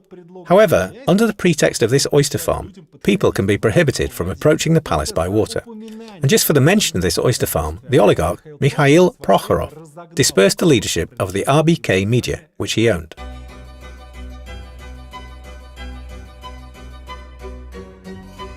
The owners.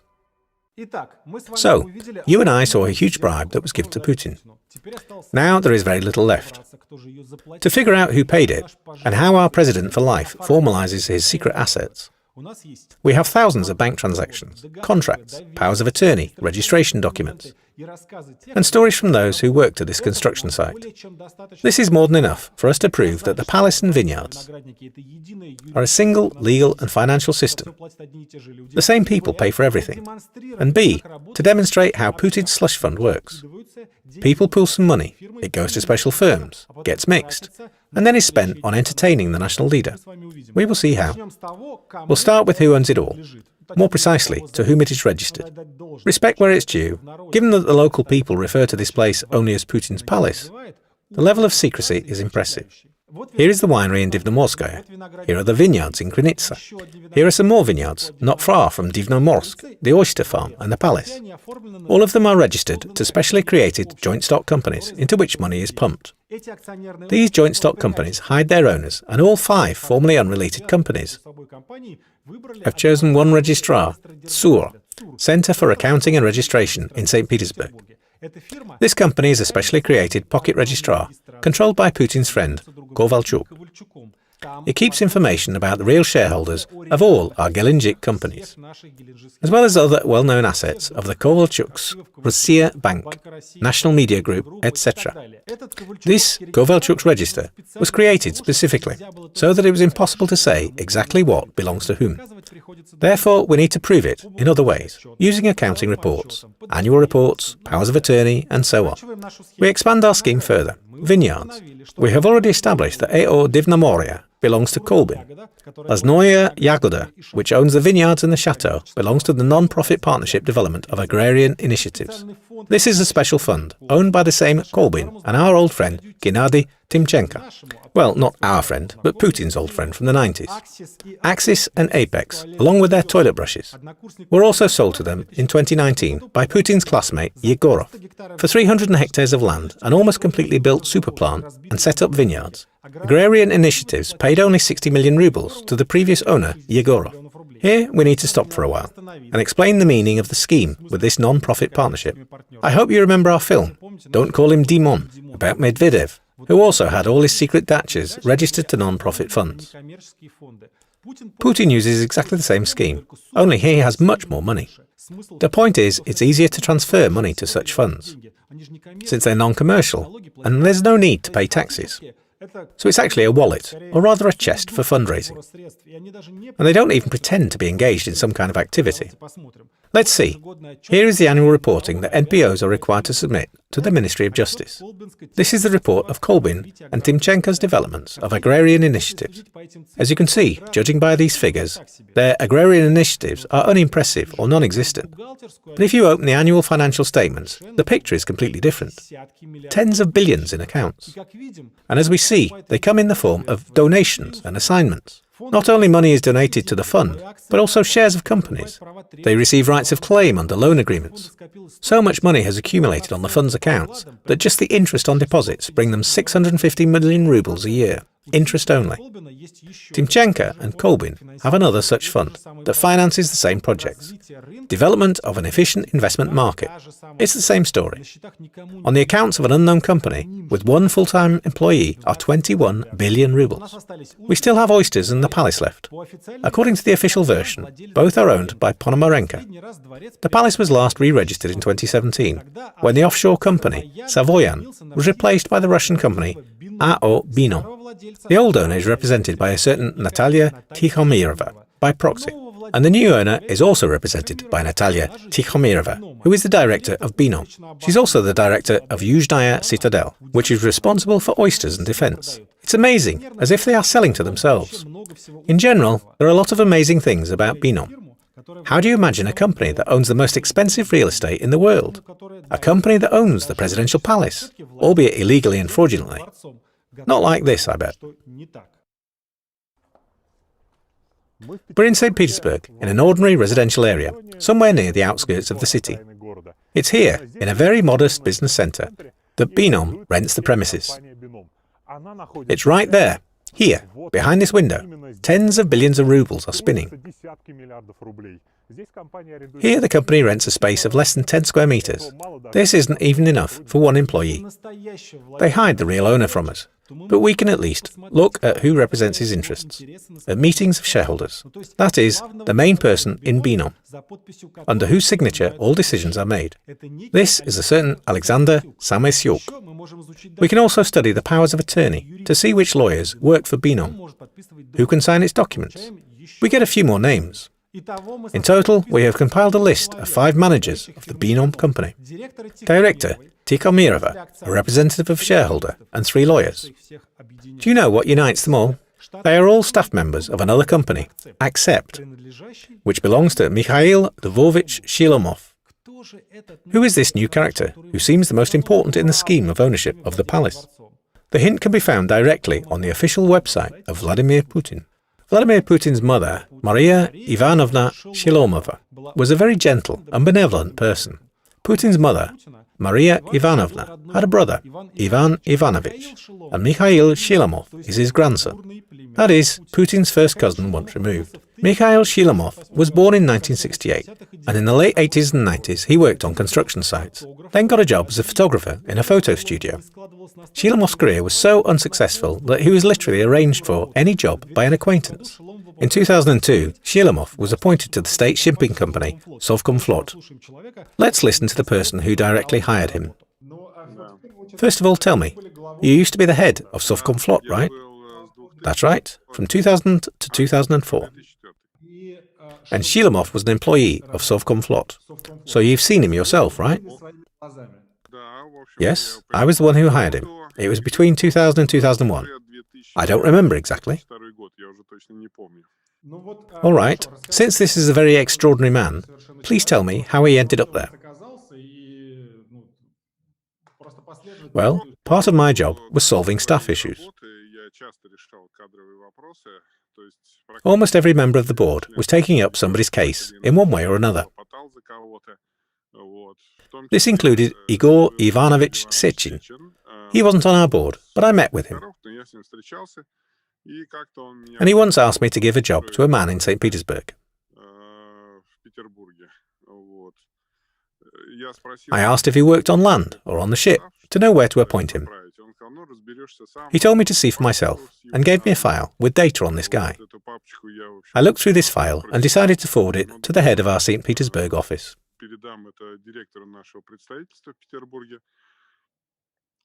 Let him meet the guy, talk to him, and see who it is. Maybe he'll refuse. He met him, talked to him, and I received a call from Sechin, who asked me whether I gave the guy a job or not. We were constructing tankers at the Admiralty shipyards. So he was used in accordance with his professional skills, mostly for photography. So he simply took photos of the ships.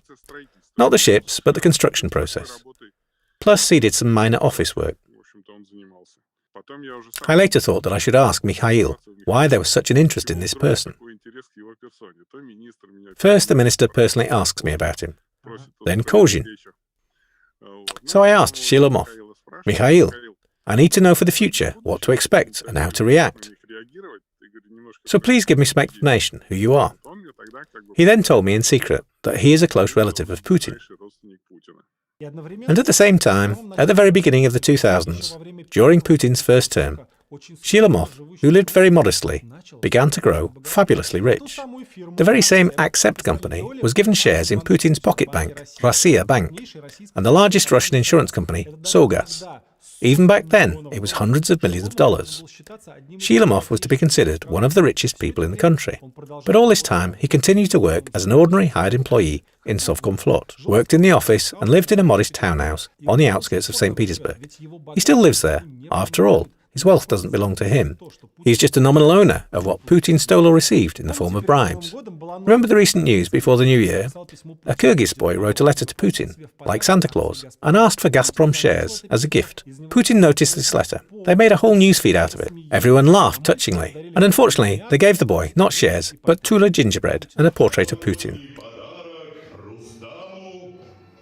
A New Year's gift for Rustam from the President of Russia, Vladimir Vladimirovich Putin. A Tula gingerbread and a thermocup. Father Frost presented the gift from the presidential administration, as well as the president's portrait with his autograph, and the wish to study well. He could, in principle, give the boy a share or two, since he has an abundance of these shares in his family. We found out that Putin's cousin, Shilomov, through the same Accept company, owns 39 million shares of Gazprom. This is about 0.2% of all its shares, the market value of which exceeds 8 billion rubles. And just this already brings Shilomov about 500 million rubles a year. In 2018, he received 650 million from the company, and a Tula gingerbread, I hope. I don't want to be a millionaire. I don't want to be a billionaire. I want to be a shareholder of OAO Gazprom. Having studied this object's 15-year history, we understand that it doesn't matter to whom the palace is registered. Lots of people have been its owners, but what matters is who manages it. And if earlier, until 2017, these were people associated with the FSO and the presidential administration, now the palace is managed by the company of Putin's cousin, a close blood relative to whom Putin's most secret assets have been registered for years.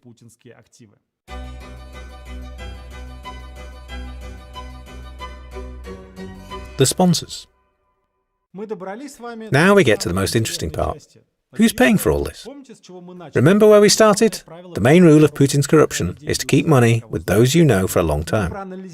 We've analysed more than 100,000 bank transactions of companies and people involved in the palace financing scheme and are ready to reveal the names of Putin's main wallets. Throughout this video, talking about Putin, I mentioned a bunch of people, completely different, who seemingly have nothing to do with each other. And now you'll understand why they're all here. They all met on the Black Sea coast to pay the world's biggest bribe.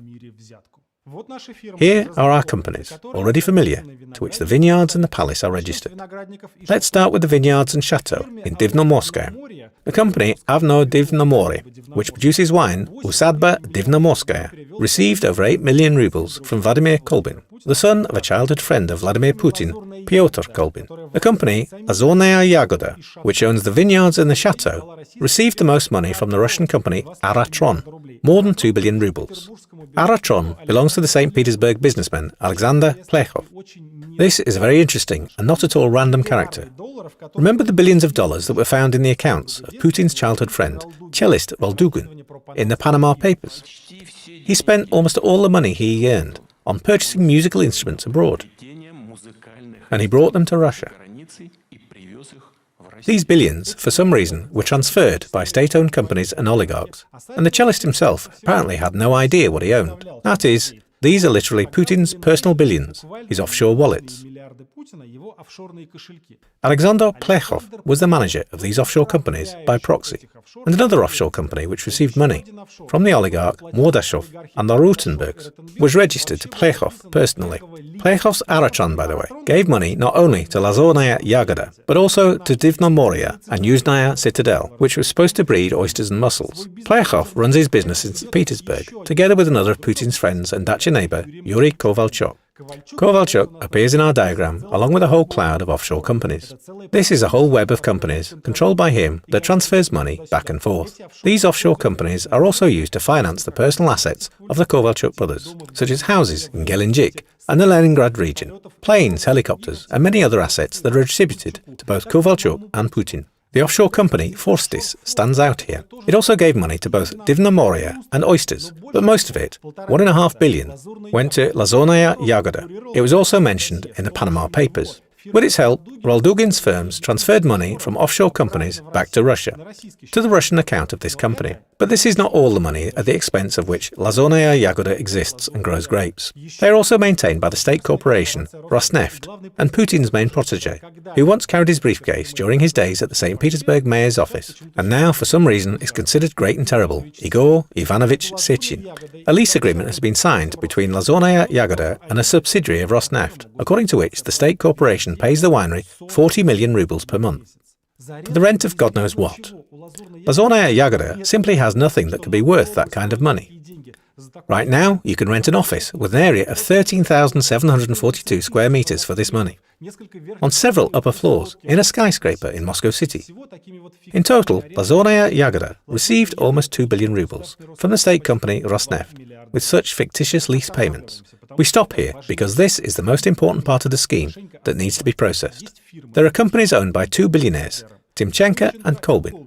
They themselves have already put so much money into these companies that they cannot spend it anymore and simply put it on deposit in a bank.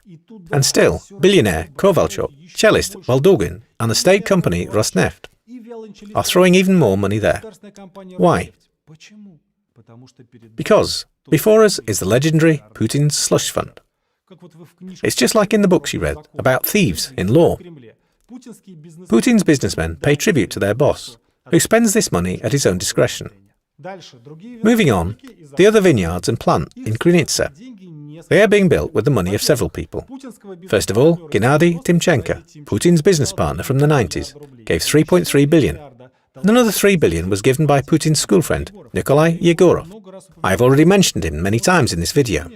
You might get the impression that Yegorov is some kind of big oligarch. No, Yegorov is a lawyer. He's a partner in a law firm. Considering that Yegorov's entire fortune is estimated at 5 billion, it turns out that he spent more than half of what he's earned in his entire life on a winery in Krynytsa, and then he sold it for 50 million rubles. But having given money for the vineyards personally, on his own, Yegorov did not stop there. Remember the story about Putin's university friends? Along with Yegorov, there were Ilgam Ragimov and Viktor Khmarin. In 2015, these three created the company Investment Solutions in St. Petersburg. And this company also gave another 2 billion loan for a super plant in Krynytsa. But this is not the biggest expense of the company of Putin's university friends. In 2019, Investment Solutions gave 2.4 billion rubles to Binom, the owner of the palace. And then in 2020, another 2.6 billion, so 5 billion in total. Alas, this money was not enough for the reconstruction and the new underground hockey complex. Binom also received almost as much, 4.3 billion, from our first hero, Putin's colleague in the Dresden KGB, Nikolai Tokarev. Or rather not from Tokarev himself, but from the state company, Transneft, that he heads. The same scheme as for Rosneft and Lazornaya Yagoda, a fictitious lease, but on a much larger scale. Transneft subsidiaries transfer 120 million a month to the account of the palace in Praskoveyevka, 120 million.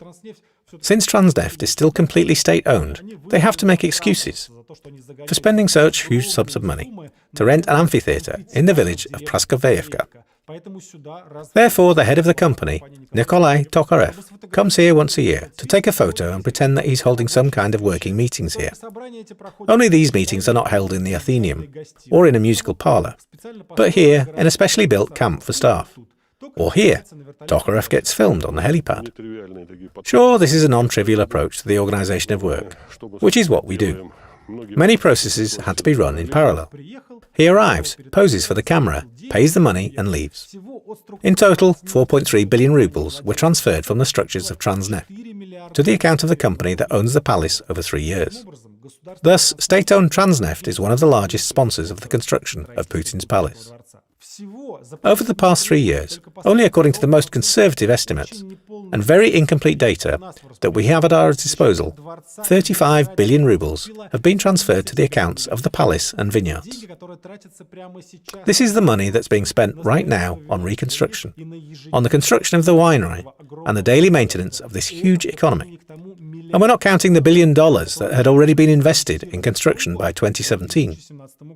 Thus, if you ask for the total price of Putin's palace near Gelendzhik, the answer to this question will not be easy to give, because such objects, with tunnels carved into the rocks and underground hockey rinks, are simply not for sale. But we can estimate the minimum cost, how much money was spent on it. In total, it's already 100 billion rubles. That's why we call it the world's biggest bribe.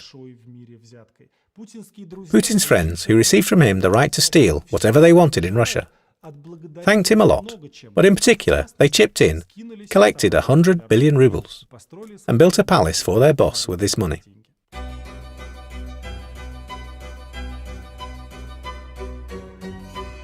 The women. Take another look at this diagram. Sure, it looks complicated, even for such a difficult undertaking as the secret construction of the world's most expensive palace with vineyards. But what if I told you that this is just a small part of what really exists? Several dozen more companies, offshore and not, that pay for other secret assets of Putin and his family, using the same money and the same people, can be added to the scheme. After all, the needs of our humble president are not at all limited to the Black Sea Palace. What about the relatives? You don't expect that they, like some ordinary people, will live on a salary. Everyone needs a place to live. Everyone needs a plane. Everyone needs a yacht. All of this must be paid for. This means that we need a financial scheme and people who will fill this scheme with money. This slush fund, the basis of which we have described to you, is used by Putin in order to cover the expenses of his family member. The larger the family, the more the expenses. And Putin, as befits a person who imagines himself a monarch, has a rich and eventful personal life. Just recently, Proact Media told us a wonderful story from the life of this deeply religious person, guardian of millennial conservative values. It turns out that a certain Svetlana Krivonogih lives in St. Petersburg. Once she was just a pretty young girl, but now she has turned into an incredibly rich woman, a shareholder of Russia Bank, and no one can understand how such happiness fell on Krivonogih, who once worked as a cleaner. Here's the answer.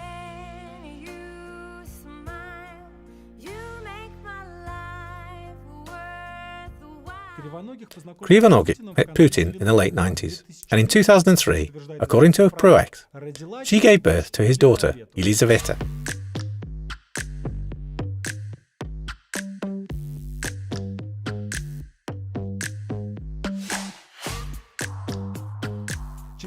A few months after that, she became the owner of a 447 square metre apartment, having received it from Kovalchuk and other friends of Putin from the Ozera Dacha cooperative. Then there were more apartments, again from Putin's old friends. For example, this 197 square metre apartment, 300 metres from the Hermitage, was given to the Krivonogichs by Oleg Rudnov, whom the Kommersant newspaper called Putin's friend back in 2005, along with Kovalchuk. After Krivonogih gave birth to Putin's child, a bunch of assets, including a 3% stake in Russia Bank, were registered for her. And they are financed from the same scheme that we described to you. For example, her companies, Ozone and Pulse, received money from Accept. Ozone owns the Agora resort in the Leningrad region, and Pulse owns the 40-metre yacht of Svetlana Krivonogih. The offshore company, Forstis, which gave money for the vineyards in Divnomorskaya, also issued loans to another of Krivonogich's company, Profit, This company owns the Leningrad Center in the Turid Garden in St. Petersburg. Therefore, we can confirm the investigation of Project. There can be no random women in this scheme. This is another example of how Putin's friends steal from the entire country, and as a token of gratitude, they support Putin's mistress and her child. Putin's personal life concerns only him. He can even have 20 families if he desires. It's none of our business. We pay attention to something else. His tumultuous relationship is paid for by bribes and corruption. Get this, there are 20 million beggars in the country, and he buys a yacht for his mistress. Forget the yacht, though. Both the yacht and Krivonogik's apartment all look like a trifle, compared to the funding of the famous gymnast, and the woman with the most incomprehensible status in Russia, Alina Kabayeva. I don't think it will surprise you if I say that I like them all. In 2008, a whole newspaper, Moskovsky Korrespondent, was closed down because it wrote an article about the relationship between Putin and Kabayeva. This is a forbidden topic for everyone, but the truth does not change from this. Billions of stolen money are being spent on supporting another woman of Putin. We see from the documents that Alina Kabayeva is inseparable from our scheme.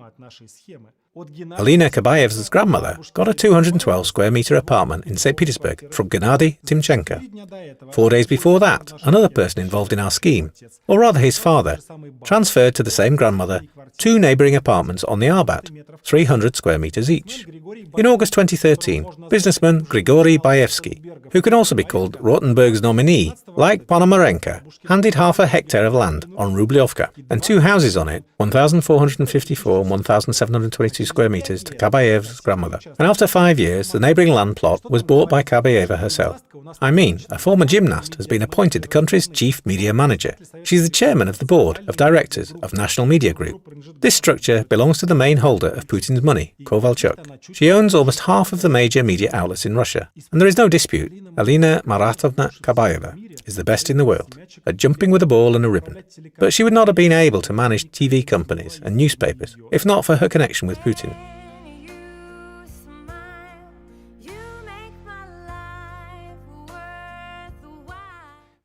After all, just her official salary from Kovalchuk in 2018 was 785 million rubles.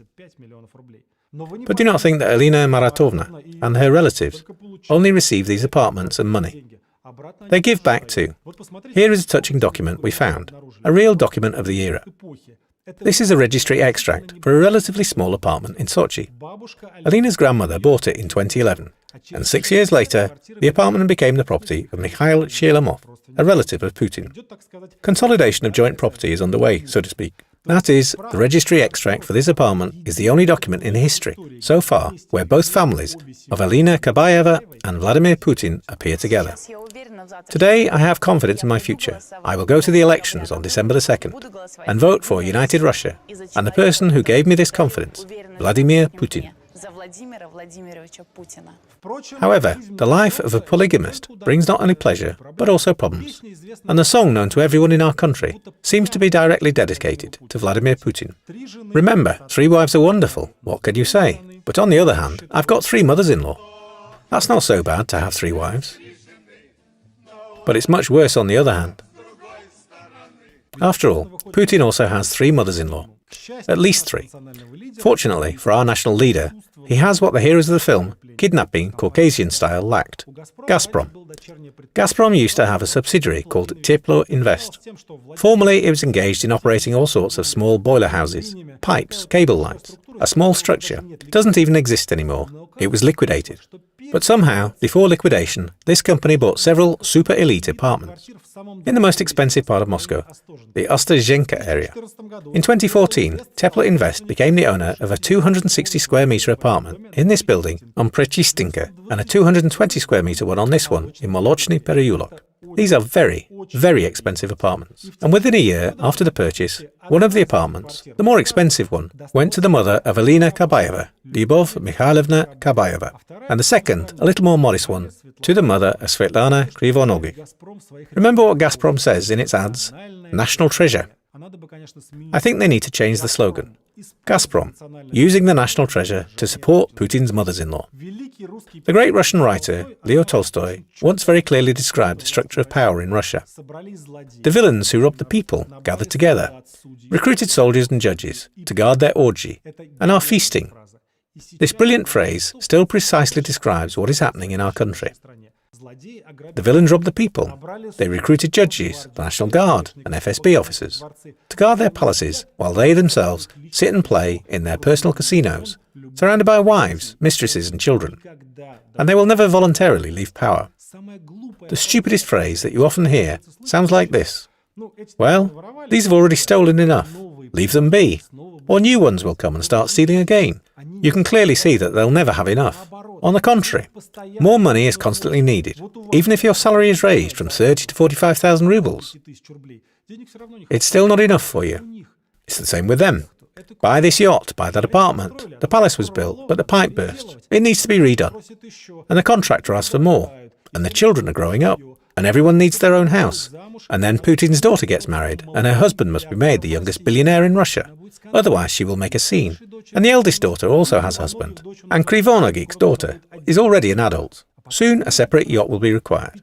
And then the grandchildren will grow up. And everyone has colossal appetites. And that's just Putin. But there's still Medvedev and other ministers. And these Millers, Rotenbergs, Kovalchuks and Timchenkas. They will never have enough. On the contrary, they will steal more and more, till the whole country is ruined. Russia is still selling oil, gas, metals, fertilizers, timber, in huge quantities. And the income of the population keeps declining, because Putin has a palace, and Kabayeva, and Krivonogik, and each smaller official has his own palace and his own Kabayeva. We will live normally only when we stop tolerating officials who steal, and re-electing them. And if they refuse to hold fair elections, then we'll take to the streets and remove them from power in this way. This is what distinguishes poor countries from rich ones. In rich countries, people take to the streets at the slightest indignation, and officials are afraid of this. In poor countries, people tolerate all this, and officials hold referendums to extend their powers. And they say, wait a little longer. We've only been in power for 20 years. Just look at what they do. Every day there are new laws prohibiting criticism of the authorities. All who are dissatisfied are foreign agents. It's already forbidden to even campaign for candidates in the elections that you like and criticize United Russia. Putin and his group of thieves want lifelong and uncontrolled power.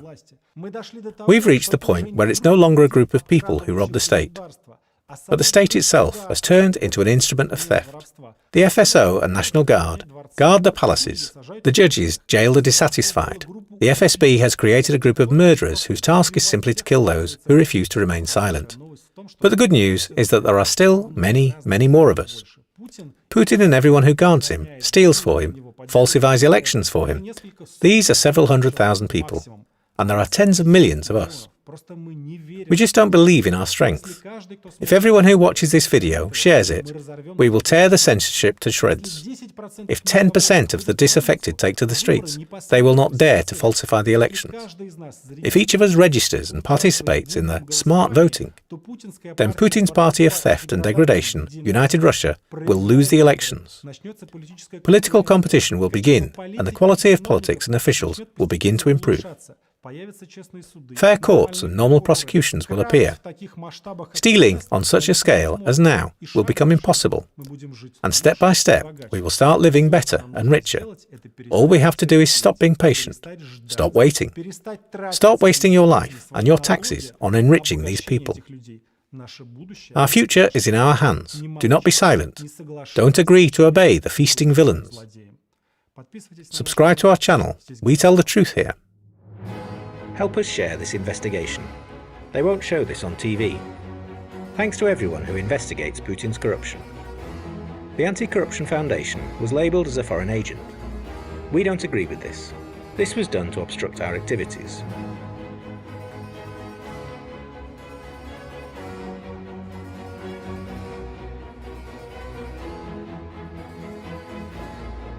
Support us. Donate.fbk.info. Investigation and screenplay: Alexei Navalny, Maria Pievchik, Georgy Alburov. Video production: Kira Yarmus, Alexandra Dubrovskaya, Vitaly Kolesnikov, Anton Lebedinsky, Yaroslav Mudryakov. Art director: Varvara Mikhailova. IT decisions: Yaroslav Romantsov.